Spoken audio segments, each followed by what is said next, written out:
മൂന്നാമതും പ്രധാനമന്ത്രിയായ നരേന്ദ്രമോദിയെ അഭിനന്ദിച്ച് bill ഗേറ്റ്സും Elon മസ്കും. മാനവ പുരോഗതിക്കായി മികച്ച സേവനം നൽകാൻ മോദിയുടെ നേതൃത്വത്തിന് കഴിയട്ടെ എന്ന് ഗേറ്റ്സ് എക്സിൽ കുറിച്ചു. ലോകത്തിലെ ഏറ്റവും വലിയ ജനാധിപത്യ രാജ്യത്തിന്റെ നേതൃത്വത്തിലേക്ക് തെരഞ്ഞെടുക്കപ്പെട്ട മോദിക്ക് ആശംസകൾ എന്ന് ഇലോൺ മസ്കും കുറിച്ചു. വിവരങ്ങളുമായി ഐസൺ ജോസ് ചേരുന്നു. ഐസൺ, ഇത് ഇന്നലെ ഈ നരേന്ദ്രമോദി മൂന്നാമതും സത്യപ്രതിജ്ഞ ചെയ്യുമ്പോൾ, പ്രധാനമന്ത്രിയായി സത്യപ്രതിജ്ഞ ചെയ്യുമ്പോൾ വിദേശ രാഷ്ട്ര തലവന്മാർ നമുക്ക് അതിഥികളായി ഉണ്ടായിരുന്നു.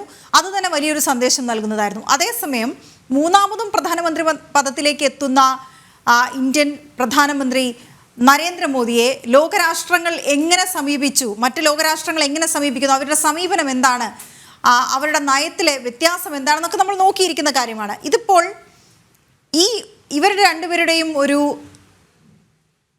എക്സിൽ കുറിച്ച വിവരങ്ങൾ, അത് കൂടാതെ മറ്റെവിടെ നിന്നൊക്കെ അഭിനന്ദനങ്ങൾ എത്തിയിട്ടുണ്ട്, അത് എന്തൊക്കെ നയങ്ങൾ മുന്നോട്ട് വയ്ക്കുന്നുണ്ട്?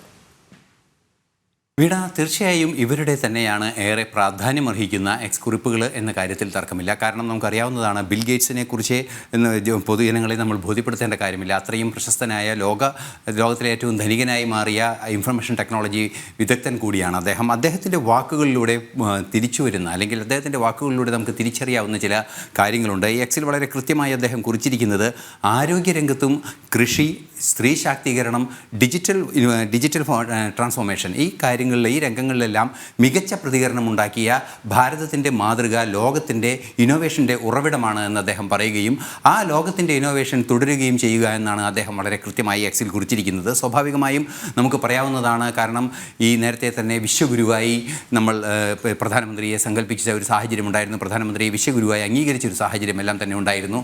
അതിനെ കൂടുതൽ അടിത്തറയേകുന്ന, അല്ലെങ്കിൽ അതിനെ കൂടുതൽ ശാക്തീകരിക്കുന്നൊരു നിലപാട് തന്നെയാണ് ഉണ്ടായിരിക്കുന്നത്. സ്ത്രീ ശാക്തീകരണത്തിൻ്റെ വിഷയത്തിൽ 33% സംവരണത്തിൻ്റെ വിഷയം ഉൾപ്പെടെയുള്ള വിവരങ്ങൾ വന്നിരുന്നു. അതുപോലെ കാർഷിക രംഗത്തെ പുരോഗതിയുടെ കാര്യമാകട്ടെ, അതുപോലെ തന്നെ ആരോഗ്യരംഗത്തെ നിരവധിയായ ആരോഗ്യരംഗത്തെ പുരോഗമനപരമായ നീക്കങ്ങളുണ്ടായിരുന്നു. അതിൽ വളരെ കൃത്യമായി ഗർഭാശയകള ക്യാൻസറിൻ്റെ പ്രതിരോധ വാക്സിൻ ഉൾപ്പെടെയുള്ള വിഷയങ്ങളെല്ലാം തന്നെ പരാമർശിക്കപ്പെടുകയും ചെയ്തിരുന്നു. അത്തരത്തിൽ ഒരു ഏറെ പ്രാധാന്യമർഹിക്കുന്നൊരു നിർദ്ദേശം അദ്ദേഹത്തിൻ്റെ ഭാഗത്തു നിന്ന് വരുന്നു എന്നത് ഏറെ പ്രതീക്ഷ നൽകുന്ന ഒരു കാര്യം തന്നെയാണ്. അതിനു പുറമെ ടെസ്ലയുടെ എലോൺ മസ്കിൻ്റെ ഭാഗത്തു നിന്നുണ്ടാകുന്ന ആ മറുപടിയും, അത് തൻ്റെ കമ്പനിയുടെ സാന്നിധ്യം കൂടുതൽ ശക്തമാക്കാൻ ഉപകരിക്കട്ടെ എന്നൊരു പ്രതീക്ഷയും അദ്ദേഹം പങ്കുവയ്ക്കുന്നു. അതിൽ നിന്ന് തന്നെ നമുക്ക് വായിച്ചെടുക്കാവുന്നത്, വരാനിരിക്കുന്ന ലോകത്തിൻ്റെ ഊർജ്ജ നേതൃത്വത്തിൻ്റെ ഭാഗമായി മാറാൻ ഭാരതം തയ്യാറായി, അത് ലോകരാഷ്ട്രങ്ങൾ അംഗീകരിച്ചിരിക്കുന്നു എന്ന് തന്നെയാണ്. തീർച്ചയായും നേരത്തെ വീണ ചോദിച്ചതുപോലെ നിരവധിയായ ലോക നേതാക്കളും അതുപോലെ തന്നെ ബിസിനസ് രംഗത്തെ പ്രമുഖരും എല്ലാവരും തന്നെ അഭിനന്ദനങ്ങളുമായി എത്തിയിരുന്നു.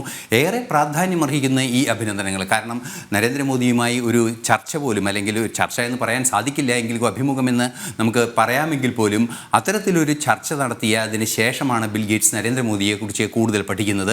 സ്വാഭാവികമായും എലോൺ മസ്ക് അദ്ദേഹത്തെ നേരിട്ട് അമേരിക്കൻ സന്ദർശന വേളയിലെല്ലാം സന്ദർശിക്കുകയും സംസാരിക്കുകയും ചെയ്തിരുന്നു. അത്തരത്തിലുള്ള വിശദമായ അന്വേഷണങ്ങളുടെയും കൂടിക്കാഴ്ചകളുടെയും ഒരു വലിയ ഒരു സാഗ തന്നെ നമുക്ക് വളരെ കൃത്യമായി നരേന്ദ്രമോദിയുടെ അന്താരാഷ്ട്ര ബന്ധങ്ങളിൽ കാണാൻ സാധിക്കും. അതുപോലെ തന്നെ നേരത്തെ സൂചിപ്പിച്ചതുപോലെ അന്താരാഷ്ട്ര നേതാക്കൾ, അയൽ രാജ്യങ്ങളിലെ നേതാക്കളെല്ലാം തന്നെ മാലദ്വീപിൻ്റെ പ്രസിഡന്റ് എത്തിയിരുന്നു, അതുപോലെ തന്നെ ബംഗ്ലാദേശ് പ്രസിഡന്റ് എത്തിയിരുന്നു, റെനിൽ വിക്രമസിംഗെ എത്തിയിരുന്നു. ഇത്തരത്തിലുള്ള ആ ലോക നേതാക്കളെല്ലാം തന്നെ എത്തുന്നു. ലോകത്തെ പ്രമുഖരായ വ്യക്തികൾ ഇത്തരത്തിൽ ട്വീറ്റ് ചെയ്യുന്നു.